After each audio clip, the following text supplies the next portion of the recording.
Ini bukan cuma cerita soal permainan loh. Ini adalah kisah tentang sebuah pencapaian, tentang rivalitas yang panas, dan gimana dampaknya buat satu kawasan. Sebuah cerita yang dimulai dari satu angka. 18. Apa coba artinya angka ini? Tunggu. Ini bukan sembarang angka. Ini adalah peringkat dunia yang baru untuk tim nasional futsal Indonesia. Sebuah lompatan yang jujur aja, benar-benar mengguncang panggung futsal dunia. Oke, sekarang kita masuk ke bagian pertama. Gebrakan futsal Indonesia. Peringkat yang luar biasa ini jelas nggak datang dalam semalam kan? Mari kita lihat gimana ceritanya lompatan ke panggung dunia ini bisa terjadi. Ini adalah puncak dari sebuah pencapaian besar yang diraih dengan susah payah. Yuk, kita lihat datanya langsung. Timnas Futsal Indonesia berhasil jadi runner-up di Piala Asia. Keren banget. Hasilnya, mereka langsung melesat ke peringkat 5 besar di Asia dan ini yang paling gila, peringkat 18 di dunia. Ini pencapaian yang benar-benar monumental. Jadi gimana caranya mereka bisa sampai di titik ini? Rahasianya itu sederhana tapi kuat banget. Kerja keras yang gak ada habisnya, latihan yang super disiplin, dan semangat pantang menyerah yang membara dari semua pemain dan staf. Kesuksesan ini benar-benar diperjuangkan, bukan sekedar didapat. Oke, sekarang bagian kedua, reaksi sang rival.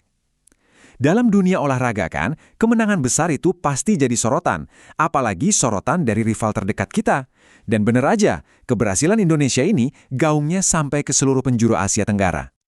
Di Indonesia, udah pasti, ini jadi momen euforia, jadi kebanggaan nasional yang luar biasa.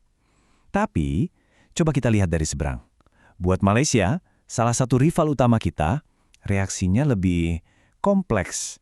Ada rasa kaget, mungkin sedikit nggak nyaman ngelihat tetangganya bisa melesat secepat ini. Tapi penting buat dicatat nih ya, reaksi kayak gini tuh bukan berarti negatif loh. Ini wajar banget dalam dinamika persaingan olahraga. Ketika rival kamu tiba-tiba maju pesat, wajar dong kalau kamu merasa sedikit panas. Oke, yuk kita selami lebih dalam lagi soal hakikat kompetisi itu sendiri. Karena disinilah sebuah tantangan bisa berubah jadi motivasi. Dan disinilah sebuah rivalitas justru bisa jadi kekuatan pendorong yang sangat positif. Rivalitas olahraga itu bukan cuma soal musuhan ya. Ini lebih ke hubungan dinamis di mana performa satu pihak itu langsung jadi pemicu ambisi buat pihak lain. Dengan kata lain, suksesnya Indonesia ini jadi semacam standar baru, tantangan yang dilempar ke para rivalnya. Nah, ini dia poin kuncinya. Kutipan ini adalah inti dari semua pembahasan kita. Kompetisi yang sehat itu tujuannya saling mendorong untuk jadi lebih baik, bukan malah saling menjatuhkan. Dan ini membawa kita ke bagian terakhir, kemenangan untuk kawasan. Mari kita lihat gimana kesuksesan satu tim bisa mengangkat semuanya. Gimana kemenangan Indonesia ini jadi sesuatu yang jauh lebih besar dari sekedar kemenangan untuk diri mereka sendiri. Dan slide ini dengan jelas banget menggambarkan siklus positifnya. Pertama, suksesnya Indonesia menetapkan standar baru yang lebih tinggi. Lalu, ini memotivasi Malaysia dan tim lain buat kerja lebih keras. Hasilnya, kualitas futsal di seluruh Asia Tenggara jadi naik kelas secara kolektif. Dan pada akhirnya, seluruh kawasan dapat sorotan dan respek yang lebih besar di panggung dunia. Pada akhirnya, rivalitas yang intens ini adalah bukti terbaik bahwa futsal di Asia Tenggara itu lagi tumbuh dan berkembang pesat.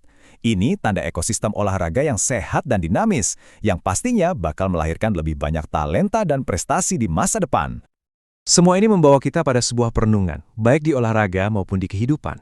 Gimana ya caranya kita bisa memastikan persaingan itu selalu mendorong kita jadi lebih baik, tanpa pernah melewati batas jadi permusuhan yang malah merusak? Coba kita pikirkan.